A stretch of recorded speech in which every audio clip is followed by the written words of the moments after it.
వ్యాప్తంగా కొనసాగిన ప్రైవేటు కళాశాలల బంద్కు ముగింపు పలికారు యాజమాన్యులు.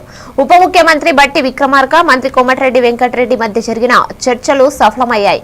విద్యాసంస్థల సమస్యల పరిష్కారంపై ప్రభుత్వం హామీ ఇవ్వడంతో యాజమాన్యాలు ఆందోళనలు విరమించుకున్నట్లు ప్రకటించారు. ఉప ముఖ్యమంత్రి బట్టితో జరిగిన సమావేశంలో వివాదాస్పద అంశాలపై సానుకూల చర్చలు జరిగాయని తెలిపారు. సీఎం రేవంత్ రెడ్డి వ్యక్తిగతంగా ఈ సమస్యపై సీరియస్ కావడంతో పరిష్కారం సాధ్యమైందని అధికారులు పేర్కొన్నారు. విద్యార్థుల భవిష్యత్తును దృష్టిలో ఉంచుకొని కళాశాలలు తిరిగి ప్రారంభమవుతున్నాయని ప్రభుత్వం స్పష్టం చేసింది.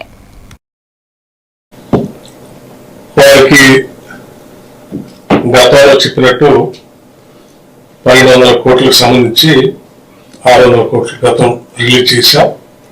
ఇంకో 600 కోట్లు రిలీజ్ చేయమని అడిగారు.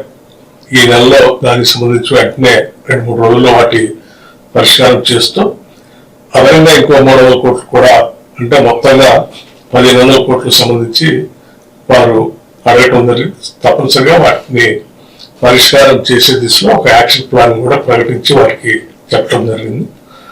దీన్ని సానుకూలంగా వారు కూడా స్పందించి అర్థం చేసుకొని ఇప్పటికే విధంగా పెద్దలు కోమటిరెడ్డి వెంకటరెడ్డి గారు, సీనియర్ ఐఏఎస్ అధికారులు మరియు విద్యాశాఖకు సంబంధించిన, పోలీస్ శాఖకు సంబంధించిన అందరికీ కృతజ్ఞతలు. యాక్చువల్గా రేపు మేము రాష్ట్ర మొత్తంలో ఉన్న ఉపాధ్యాయేతర సిబ్బంది అందరితో హైదరాబాద్లో మీటింగ్ అనుకున్నాం. ప్రభుత్వ పరంగా ఆ మీటింగు విద్యను అందించే